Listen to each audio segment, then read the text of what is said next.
that's why we're leading here in Connecticut to try to enshrine the right to a clean environment for each and every one of us in our state's Constitution. I'm really pleased to have the opportunity to work with my co-chair, Representative Matt Blumenthal, on this important initiative, and really grateful for all of the advocates who have been pushing our committee to lead on this. We had a wonderful public hearing in the last several weeks on this issue, and I'm grateful that we have such a broad coalition of stakeholders who have come forward to say that this is yet another way for Connecticut to lead when it comes to environmental rights and to ensure that everyone in our state has the same access to a healthy, clean environment that they have for other rights that we hold so near and dear to our hearts here in this state. So with that, I'd like to introduce my co-chair, Representative Matthew Blumenthal.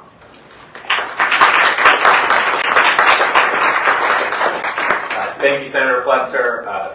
Thank you for being such a tremendous partner in general on the GAE committee as Senate Chair, and thank you for your leadership on this issue in particular. And I'd also like to thank some of my colleagues that are here showing their leadership on the issue, and especially Mary Mashinsky, who I think should be joining us momentarily and has been leading on environmental issues since before either Senator Flexer and I were a glimmer in our parents' eye. Look, every Connecticut resident, everyone who lives here in the state of Connecticut, has an inalienable right to live in a clean, healthy, safe environment. They have a right to have clean air, clean water, clean soil, and a stable climate, free from the dangers of climate change. And as Senator Flexer said, those duties and those rights have been ignored for far too long. It has had devastating effects for our state, for our country, for the world, and it's time to enshrine these rights where they belong in our state's Constitution. They are inalienable. They belong to the people, and every person should be able to live free of the harmful effects of pollution and climate change. And Connecticut is a state that is especially susceptible to the effects of climate change. We've already seen it in our changing weather, but we're also a coastal state. We have a tremendous amount of coastline. Rising sea levels will have a devastating effect on coastal communities. They're going to change the way our state looks if we do not take action.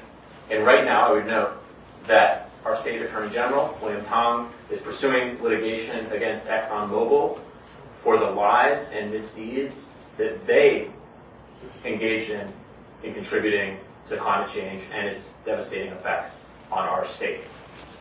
Those effects are economic, their safety, their health, their lifestyle. And we deserve as a state to have the protections that can actually ensure that people can enjoy our environment, whether it's just in their homes and in their communities, or hiking, outdoors people, hunting, what have you. So these rights belong to the people. They belong in our state constitution, and we need to protect them not only for this generation, but for all the generations to come. So that's why I'm so excited to be standing here with all these fantastic advocates and legislators today, and I thank them for their leadership.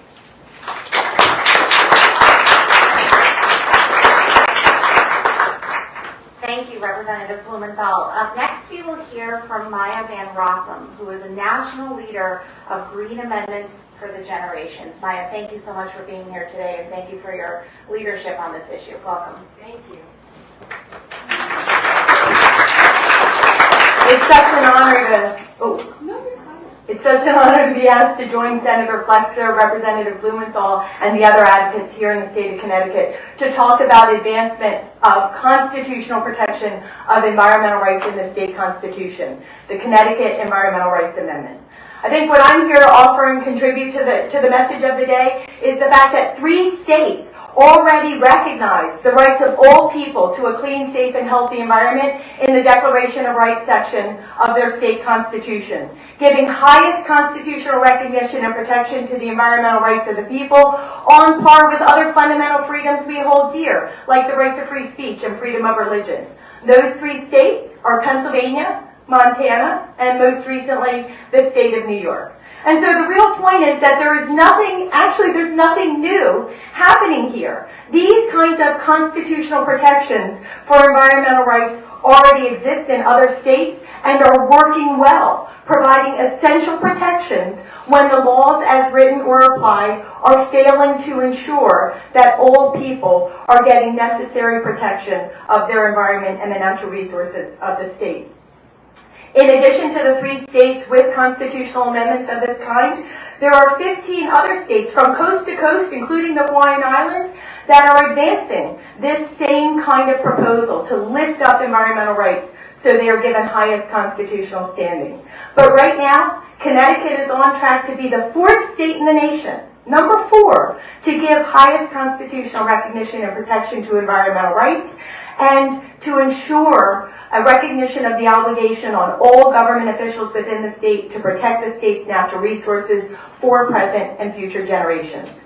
But Connecticut is also on track to be the 1st state in the nation to explicitly recognize by the terms of the Constitution the right of all people to a safe and stable climate, and to recognize the duty on all government officials to protect the natural resources of the state and the environmental rights of the people of the state equitably for all people. Farming Association, and I'm really grateful to Dr. Stoner for attending the July 4th, best event on July 4th in the country, the Boombox Parade in Willimantic, and approaching me about this issue, and that's a big part of what led us here today, and she's been building a great movement here in Connecticut, so welcome, Dr. Stoner.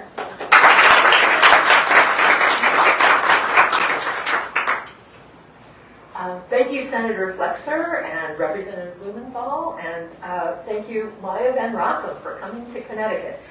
As we said, the Connecticut Environmental Rights Amendment would put the basic human rights to clean and healthy air, water, soil, ecosystems, and environment, and a safe and stable climate into the Declaration of Rights of our state constitution, which is where they belong.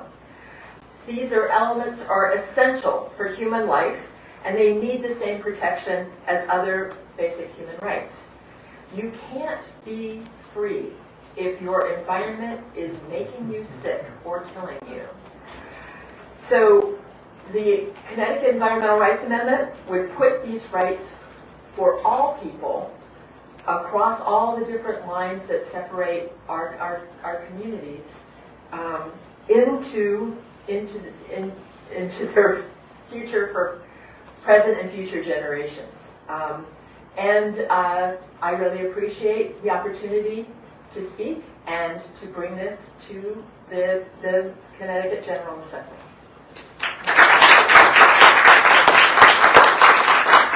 Thank you very much, Kim. And next we will hear from what I think is the most important speaker we'll hear from today. And I want to just say very clearly that I know I speak for many legislators when I say that we have no more important obligation than to make the best decisions we can for young people like Nora. I'm so grateful to Nora Romeo, who is here today. She's a 3rd grade student from Fairfield, Connecticut. She goes to the McKinley School, correct? And she is here because she speaks so powerfully as to how a decision like this and the resolution that's before us can impact her generation. If we don't do everything we can in our state to protect our environment, I don't know what kind of world Nora's going to have when she reaches the age that all of us are at. And so, Nora, we're so glad that you're here today. I'm going to move this chair right over here for you. A few butterflies and other pollinators are around because they are in danger of being killed off by pesticides. We have only seen koalas and other animals in books because more and more wildlife is becoming extinct. Even the air and the sun is dangerous. If we continue to ignore the warnings, what kind of planet will our children have? My brother and I have tried to do our part in healing our planet, but it feels lonely when you can only make a small difference. By the time we are old enough to sit where you are, it will be too late. We are looking to you to take action now. and take this first step in leading everyone in Connecticut to work together to make a better environment for us and future generations. Thank you.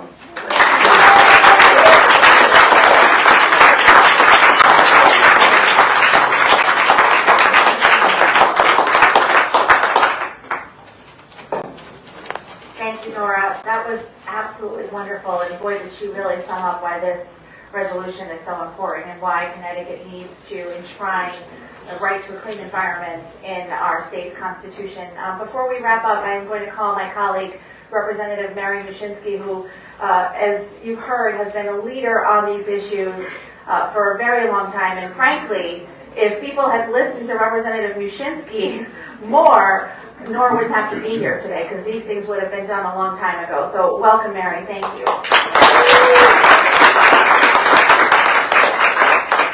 This is a really wonderful amendment, and when it goes to the public, I am sure the public will approve it. First, we have to get it to the public, and that's where the GAE committee comes in. So, Senator Flexer, Representative Blumenthal, I'm very appreciative that you gave this bill a hearing and moved it out of committee. And members of GAE, we've had a hard time getting this thing to the floor, and thank you for GAE committee folks for doing that for us. But this is a pretty simple idea. Everybody has this right to a clean and healthy environment. And in our state constitution now, I hope I don't repeat what somebody else said, but in our state constitution now, we have the right to an education, and people can use that as leverage if there's an unfairness going on. And this would be the same idea. We would put the right to a clean and healthy environment in the state of Connecticut Constitution, and that would be expected that we have that right. And if people didn't have that right in a certain neighborhood, they could come after the state and say, this is our right and it's being violated, just as we do now. From people without really accomplishing it. Well, usually people start by complaining that they have an unequal situation, and that goes on for a while, and then if no one responds to that, then they go to court. But in case of education, there were many complaints over decades that depending where you lived, you had unequal education. And finally, the parents got fed up and they went to court. And now the money has been shifted around to help the areas that are unequal. We're still not there, but that does bring the state's attention to an inequality. So that's how I envision it would work in Connecticut. But Maya has more experience with it in other states, so you could also ask her. I would imagine because people like to stand out. Yeah, first you complain, and if no one is listening, after many years, then you go to court. So That's minimal environmental protection standards that would apply to every other industry, but not this one.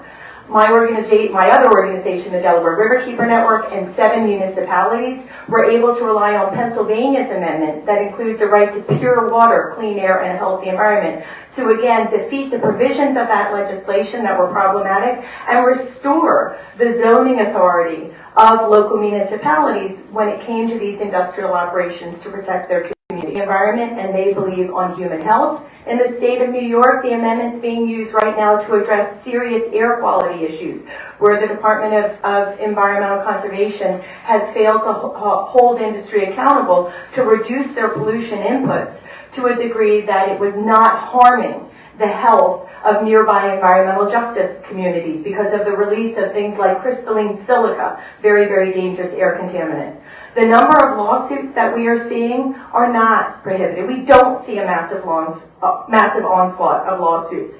First and foremost, zero frivolous lawsuits have been brought using Green Amendment language in the 3 states where they exist.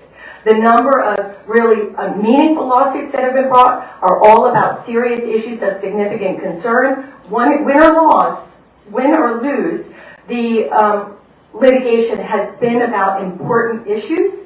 And the number of cases that have actually gotten filed in the courts in a single year, on average in each of these states, is 3 to 10.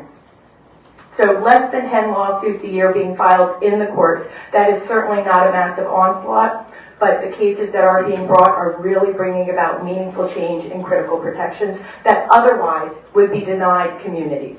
Thank you. just add one more thing, which is that often when we consider a constitutional amendment, the concern is, well, basically, will this erase all of our existing law or something like that? Just want to remind people, we have other rights in our Constitution too, and every amendment to our Constitution doesn't erase those rights. It means they have to be balanced against one another. Rights like the right to private property and to security in that private property, other things, rights like that, to the freedom of economic interest, things like that. They exist. They will continue to exist in our state constitution. The takings clause of the Fifth Amendment of the federal Constitution still exists. So this is just ensuring that this right to environmental safety and health and a stable climate, that this right is balanced against all those other rights, because it doesn't currently exist in the Constitution, so it's not being balanced at this point. And I would just echo what Representative Wyszynski said. Generally, people's first option and first desire is not to go pursue a lawsuit and go to court.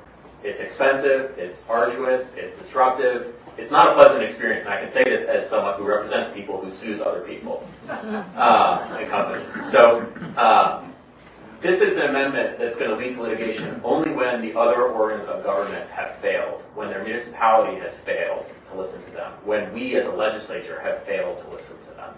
And only then, do we imagine, and evidence has shown, will the judicial process be involved. So this is currently being considered in the GAE committee. Is this on the agenda for the committee meeting today? It is on the agenda today, and our deadline is next week. Okay. So with a constitutional amendment, you need that 75% majority, correct? What, if this advances out of committee today, If we pass this resolution again, then it would be on the ballot for voters in 2026 as opposed to being on the ballot this year in 2024. It's, as you know, the same as what we've been through on many of the voting issues we've gone through in the last several years. well, and speaking about that, we're seeing early voting being implemented now, kind of a long Yes, process next week. Very there. exciting. Exactly. Quite of a long process though, so can you just kind of briefly explain, clarify for people if this was passed out of GAE, if it did get that 75% majority and then went to the ballot for, November of 2024, can you just quickly explain, that process? Because people might think, oh, is this just all of a sudden going to be a part of the Constitution? Yeah, so if that were to happen, so if it passed the House and the Senate this year with 75% majorities, there would be a ballot question that would be prepared for the voters to consider in November. That language would be prepared by our nonpartisan staff here in the legislature, and it would be on folks' ballots on the November election. People would have lots of time to think about it, thanks to early voting. And then it would be incorporated into our state's constitution if it were to pass with that vote of the people here in Connecticut.